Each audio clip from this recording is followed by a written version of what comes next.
షాబాద్ 6 హత్యల కేసు విచారణలో కీలక విషయాలు వెలుగులోకి వస్తున్నాయి. రాజ్ కుమార్ ముందుగా బాలిక తల్లి అమ్మమ్మను హత్య చేశాడని పోలీసులు నిర్ధారించారు. ఆ తర్వాత కార్లో మైనర్ని ఎక్కించుకుని రాజ్ కుమార్ దైవాలగూడకు వెళ్లాడని తెలిపారు. బాలికను కార్లోనే ఉంచిన రాజ్ కుమార్ తన ఇంట్లోకి వెళ్లాడన్నారు పోలీసులు. ఆ తర్వాత భార్య పిల్లలను హత్య చేశాడని పోలీసుల విచారణలో వెల్లడైంది. రాజ్ కుమార్ తన ఇంట్లో ఉన్న కత్తి తీసుకుని వెళ్లి మైనర్ను హత్య చేశాడని పోలీసులు స్పష్టం చేశారు. 5 హత్యలకు వాడిన కత్తి వేరని, బాలిక హత్యకు వాడిన కత్తి వేరని పోలీసులు తేల్చారు. అయితే రాజ్ కుమార్ తన భార్య పిల్లలను చంపుతున్న సమయంలో బాలిక కారులోనే ఉన్నట్లు విచారణలో గుర్తించారు పోలీసులు.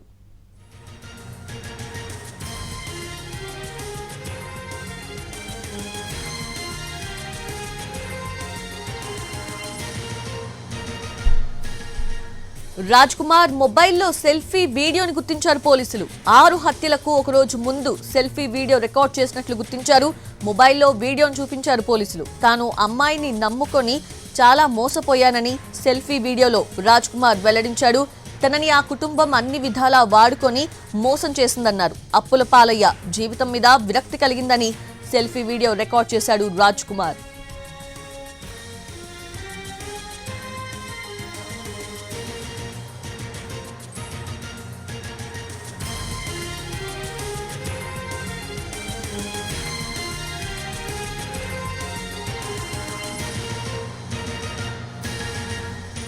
ఆరుగురి హత్యలకు ముందు రాజ్ కుమార్ ఓ కార్ అద్దెకు తీసుకున్నాడని సిపి తరుణ్ జోషి తెలిపారు. 2000 రూపాయలు ఆన్లైన్ పేమెంట్ చేశాడన్నారు. హత్యలు చేసిన రోజు కార్ తీసుకుని రాజ్ కుమార్ గ్రామానికి వచ్చాడని వెల్లడించారు. ముందుగా బాలిక తల్లి అమ్మమ్మను హత్య చేశాడని సిపి తరుణ్ జోషి తెలిపారు.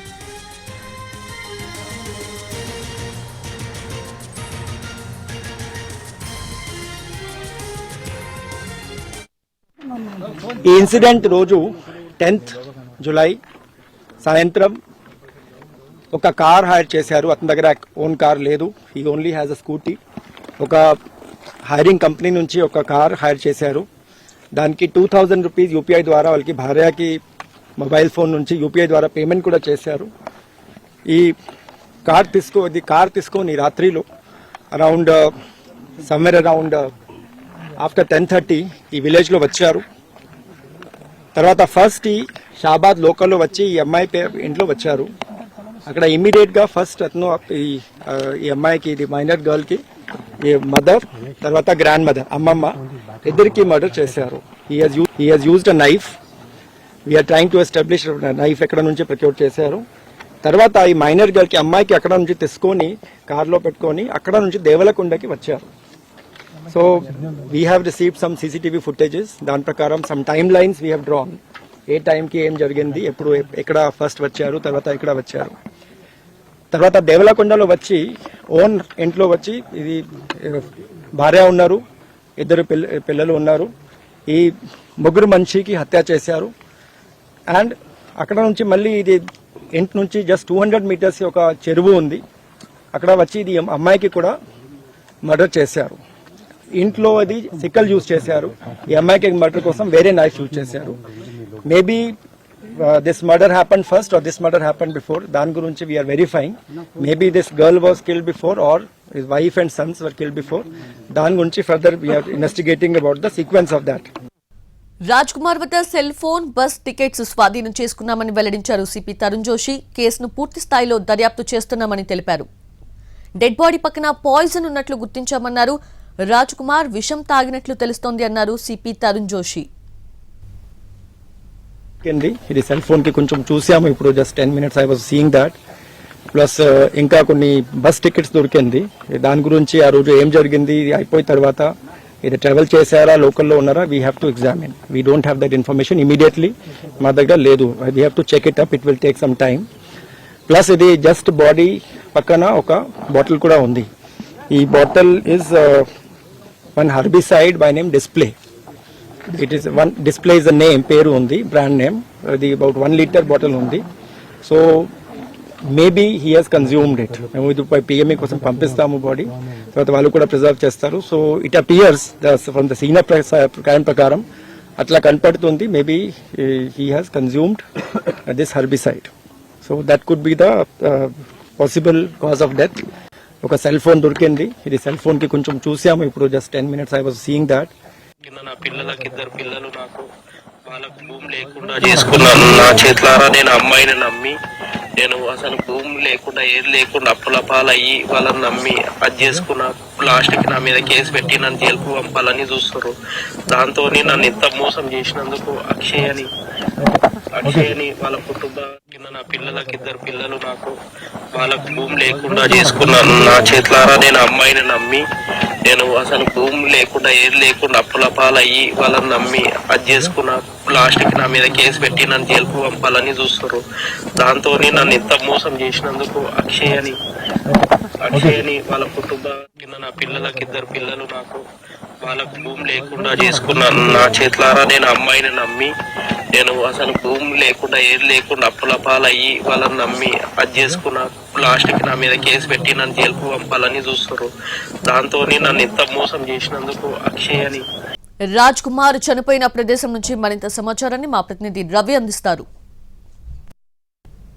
వెంచర్ల సమీపంలోని ఓ వెంచర్లోనే రాజ్ కుమార్ ఆత్మహత్య చేసుకున్నట్లుగా గుర్తించారు. ఇటువైపుగా వచ్చినటువంటి స్థానికులు అన్ఐడెంటిఫైడ్ మృతదేహాన్ని గుర్తించి పోలీసులకు డయల్ 100కు కాల్ చేసి సమాచారం ఇచ్చారు. సో ప్రస్తుతం మనం చూస్తున్నటువంటి ఈ ప్రదేశంలోనే రాజ్ కుమార్ మృతదేహం లభ్యమైంది.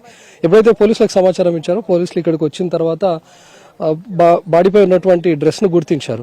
ఇప్పటికే రాజ్ కుమార్ కోసం గాలిస్తున్నటువంటి పోలీసులు ఇక్కడ ఉన్నటువంటి ఆధారాలతో పోల్చి చూసి రాజ్ కుమార్దిగా గుర్తించారు. ఇమ్మీడియట్ గా రాజ్ కుమార్ సొంత అన్నకు, ఇదే ఊర్లో ఉంటున్నటువంటి మేనమామకు కూడా సమాచారం ఇచ్చి వాళ్ళతో కూడా ఐడెంటిఫై చేయించారు. వాళ్ళు కూడా మృతదేహం రాజ్ కుమార్దే అని నిర్ధారించడంతో ఇమ్మీడియట్ గా ఇక్కడికి క్లూస్ టీమ్ ను రప్పించారు. క్లూస్ టీమ్ ద్వారా ఆధారాలు సేకరించారు. క్లూస్ టీమ్ చెక్ చేస్తున్నప్పుడు కూడా రాజ్ కుమార్ జేబులో 1600 రూపాయలు, 2 బస్ టికెట్స్ ను, ఒక మొబైల్ ఫోన్ ను స్వాధీనం చేసుకున్నారు. ఆ బస్ టికెట్స్ ఎక్కడి నుంచి ఎక్కడికి ట్రావెల్ చేశాడు అనేది కూడా పోలీసులు ఇంకా దర్యాప్తు చేస్తున్నాం అని చెప్తున్నారు. రాజ్ కుమార్ జేబులో ఉన్నటువంటి మొబైల్ ఫోన్ ఓపెన్ చేసి చూసినప్పుడు గ్యాలరీలో మిగతా ఫొటోస్ కానీ వీడియోస్ అన్ని డిలీట్ చేసి ఉన్నాయి. కేవలం ఒక వీడియో మాత్రమే ఉంది. ఆ వీడియోని ప్లే చేసి చూసినప్పుడు అందులో రాజ్ కుమార్ హత్యాకాండకు పాల్పడడానికి ఒక రోజు ముందే వీడియోను రికార్డ్ చేసి పెట్టుకున్నాడు. అందులో క్లియర్ గా చెప్తున్నారు, మైనర్ బాలిక ఆ కుటుంబం నన్ను ఎంతగానో వాడుకుంది, వాళ్ళను పూర్తిగా నమ్మి నేను మోసపోయాను, నాకు జీవితం పైన విరక్తి వచ్చింది, అందుకే నేను ఆత్మహత్య చేసుకుంటాను, ఒక దారుణానికి పాల్పడబోతున్నాను అని చెప్పి కూడా తను వీడియో రికార్డ్ చేసుకున్నాడు. సో ఆ వీడియోను కూడా కొద్దిసేపు క్రితం సిపి ప్లే చేసి చూపించారు. ఆ వీడియో ఆధారంగా కూడా దర్యాప్తు చేస్తున్నామని చెప్తున్నారు. అంటే ముందుగానే తను డిసైడ్ అయి ఉన్నాడు, ప్లాన్ చేసుకున్నాడు, పక్కా ప్లాన్ ప్రకారమే. అయితే కేవలం మైనర్ బాలిక ఆ కుటుంబాన్ని మాత్రమే హత్య చేయాలా, లేకపోతే తన కుటుంబాన్ని కూడా హత్య చేయాలని ముందుగానే అనుకున్నాడు అనేది ఆ వీడియోలో స్పష్టం చేయలేదు. కానీ తను మాత్రం జీవితం పైన పూర్తిగా విరక్తి వచ్చింది, ఆ కుటుంబాన్ని నమ్ముకొని అప్పుల పాలయ్యాను అని కూడా వీడియోలో క్లియర్ గా చెప్తున్నాడు. సో ఎప్పుడైతే తను ముందుగా ప్లాన్ చేసుకున్నాడో ఆ మైనర్ బాలిక కుటుంబాన్ని హత్య చేయాలి అని చెప్పి అక్కడ హత్య చేసిన తర్వాత నేరుగా మైనర్ బాలికను తీసుకొని ఒక చెరువు సమీపంలోకి ప్రాంతానికి వెళ్ళాడు. అక్కడికి వెళ్ళిన తర్వాత మైనర్ బాలికను అక్కడే ఉంచి తిరిగి రాజ్ కుమార్ తన ఇంటికి వచ్చిన తర్వాత తన 2 పిల్లలను హత్య చేశాడు, తన భార్యను కూడా హత్య చేశాడు.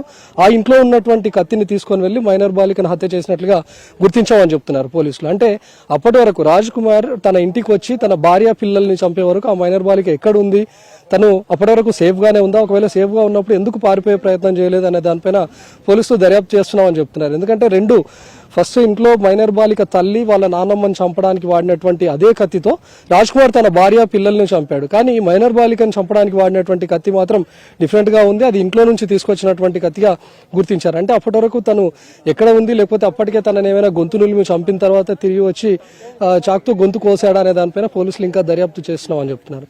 మనం చూస్తున్నటువంటి వెంచర్ ప్రాంతం అంతా కూడా షాబాద్ నుంచి ఇక్కడికి ఒక దాదాపు 40 కిలోమీటర్ల దూరం ఉంది. ఇక్కడి వరకు ఏ విధంగా ట్రావెల్ చేశాడు, అప్పటికే 12 బృందాలు రాజ్ కుమార్ కోసం గాలిస్తున్నాయి. వాళ్ళు ఎవరి కంట కనపడకుండా పెంచర్ల దాకా ఎందుకు వచ్చాడు అనేది కూడా పోలీసులు ఐడెంటిఫై చేస్తున్నారు. తన మేనమామ ఊరుగా ఇది గుర్తించారు. మరి పెంచర్ల దాకా వచ్చినటువంటి టైంలో మేనమామ ఇంటికి కూడా రాజ్ కుమార్ వెళ్ళలేదు.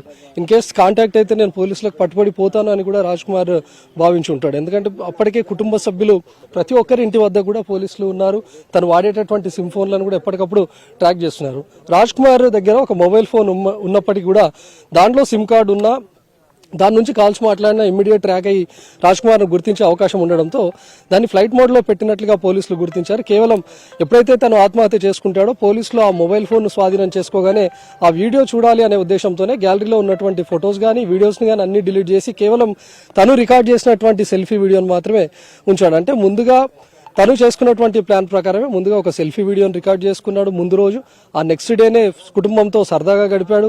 వాళ్ళ కొడుకుతో పాటు కలిసి సెలూన్ షాప్కి వెళ్ళి ఇద్దరు కటింగ్ చేసుకున్నారు. తిరిగి వచ్చి ఇంట్లో సరదాగా గడుపుతూ భోజనం చేసిన తర్వాత ఆ రోజు రాత్రి ఈ హత్యాకాండకు పాల్పడ్డాడు.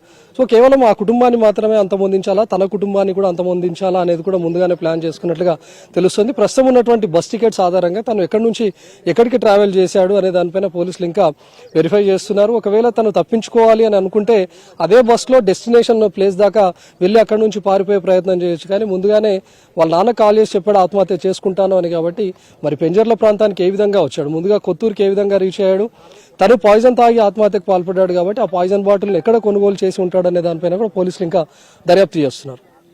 కెమెరామ్యాన్ ప్రభాకర్తో రవికుమార్, ఎన్టీవీ, పెంజర్ల నుంచి.